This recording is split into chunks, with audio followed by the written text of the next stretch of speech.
Hello mga ka-trending! Welcome back to ZK Trend. Masaya nga ngayon ang mga bablis ng maispatan nga na magkasama pala sina Donnie at Belle sa birthday party ni Miss Cory Bidanes.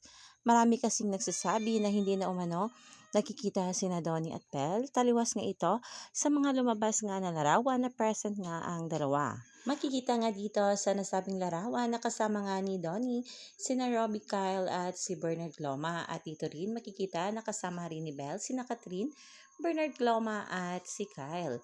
Kaya naman ay marami nga mga bablis ang talaga namang natuwa at kinilig ng dahil dito. At ayon pa nga dito sa isang fan na nagtatrabaho nga ang kanyang pinsan sa naturang hotel ay may nakagusto umanong waiter kay Belinda. Kaso nga daw hindi ito makaporma dahil nandoon palagi o magkasama nga palagi sina Donnie at Belle.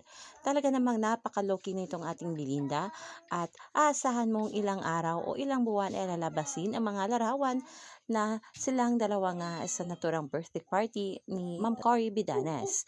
Nung nakaraang taon ay present rin sina Donnie at Belle.